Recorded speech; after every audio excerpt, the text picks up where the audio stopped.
our company sometimes dictates our experiences. Pag yung mga kasama mo, reklamador, nagiging reklamador ka din. Di po ba?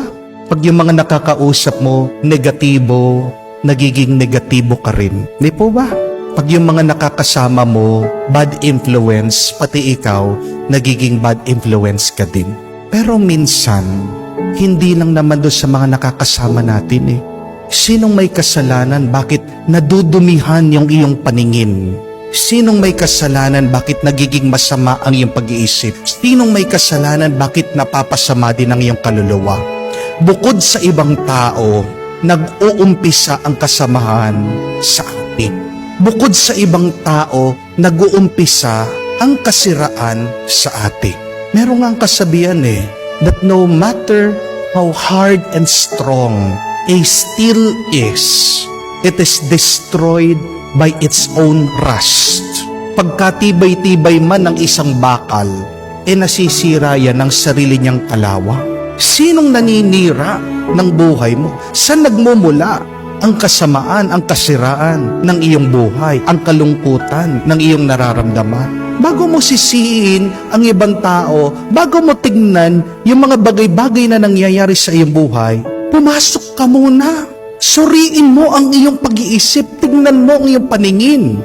Ano ba ang nangyayari sa iyong kaluluwa? Dahil kung mabuti lang at masaya ang iyong pag-iisip, iyong pananaw, ang iyong kaluluwa, kahit na anong masama ang iyong pinagdadaanan, magiging mabuti pa rin yan. Amen? Kahit na meron kang sakit ngayon at sinasabi ng doktor, tinaningan ka na, ilang buwan ka na lang. Pero kung araw-araw ka pa rin nagpapasalamat, kung ang tingin mo sa buhay isang regalo, sa tingin niyo po ba mahihirapan yung may sakit?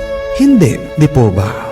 Kahit na sabihin mo, niloko ka ng asawa mo, iniwan ka, ikaw yung legal wife, at tapos ngayon ikaw pa yung walang karapatan, iniitsipwera ka. Pero kung alam mo, wala kang ginagawang masama, kung alam mo, wala kang kasalanan, malulungkot ka ba? Mag-aalala ka ba? Hindi, di po ba? Pero yung iyong paniniwala na ang Diyos, hindi siya pabaya. Ano yung mararanasan mo? Hindi takot, kung hindi kapayapa. Go back inside. Take care. What is holy, what is important. Your mind, your vision, your soul. Because what you experience inside will bear fruit outside. Yung iyong karanasan sa buhay, nag-uumpisa sa loob yan.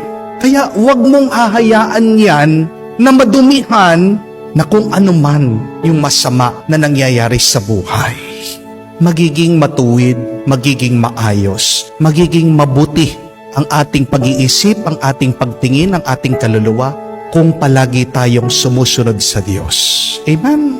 Listen always to God. Follow God's instruction because God sees far. God knows everything. God knows what is good for us. Tignan nyo sa Ebanghelyo ang utos ng Diyos. Yung tahakin nyo, yung masikip na daan. Masikip na daan? Ano sa paningin natin yan? Mahirap yan. Mabigat yan. Pagsubok yan. Pero pakinggan nyo kung ano sinasabi ng Diyos. Dahil yung maluwang, yan yung daan ng kasiraan. The wide path leads to destruction, but the narrow road leads to life. Hindi natin malalaman yun kung hindi tayo makikinig, susunod at maniniwala sa Diyos. Huwag ka lang makikinig sa sarili mo dahil hindi mo naman alam ang lahat eh. Amen? Hindi naman natin alam yung katapusan ng mga bagay-bagay.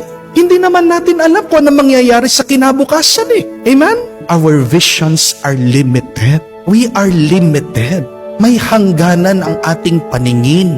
Kaya nga, gusto mo magbago ang iyong isip. Gusto mo luminaw ang iyong paningin.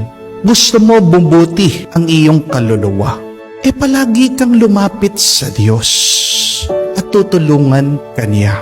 Kung madalas nagiging masama ang ating isip, nagiging masama ang ating paningin, tayo'y natutukso, hinihila ang ating kaluluwa ng demonyo. Bago ka sumuko, itong paalaala, isuko mo ang isip mo, isuko mo ang pananaw mo, isuko mong kaluluwa mo sa Diyos.